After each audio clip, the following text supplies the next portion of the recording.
Hello student, আজকে আমি নিয়ে এসেছি বলো বলো বলো সবে ক্লাস 6 আসাম বাংলা মিডিয়াম স্টুডেন্টের জন্য এটা কোয়েশ্চেন আনসার। তো এই চ্যানেলটি সাবস্ক্রাইব করে নেবেন আর এই ভিডিওটি খুব বেশি শেয়ার করবেন যাতে সবার কাছে পৌঁছে। আর এই চ্যানেলটি সবাই স্টুডেন্ট যাতে সবাই পায় এই হিসাবে তোমরা নিজে একটা ইনিশিয়েটিভ নেবে, কারণ এই চ্যানেল থেকে বহু কিছু জানার আছে আর বহু কিছু ওরা জানবে। সো এই চ্যানেলটি সাবস্ক্রাইব করে নেবেন। তো ফার্স্ট কোয়েশ্চেন দেখুন, বলো বলো বলো সবে 3 কবিতাটি কে লিখেছেন? কবিতাটি অতুল প্রসাদ সেন লিখেছেন।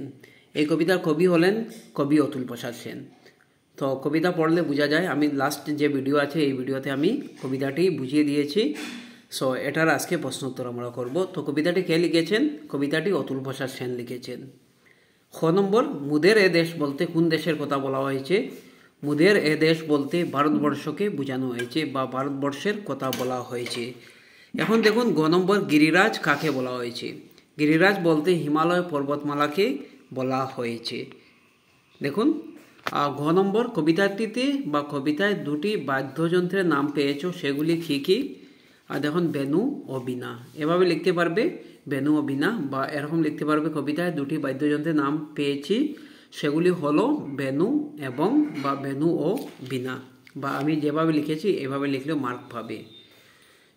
4 নম্বর দেখুন, কবিতাটি পড়ে নিজে শব্দগুলো সম্পূর্ণ করো। তো শ্রেয় এটা হবে শ্রেষ্ঠ, এরপরে পূরবে, প্রান্তর, শিক্ষিত, বুদ্ধ, খ্রিস্টিয়ান, এরকম লিখে নেবেন। এখন শূন্যস্থান পূর্ণ। তো এসো হে হিন্দু, এসো মুসলমান, এসো হে পার্সি, বুদ্ধ, খ্রিস্টিয়ান, মিলো হে মায়ের চরণে। তো আজকের জন্য এতটুকু। Thank you so much. এই ভিডিওটি শেয়ার করুন যাতে সবার কাছে পৌঁছে এই ভিডিওটি লাভ সবাই পান। Thank you so much.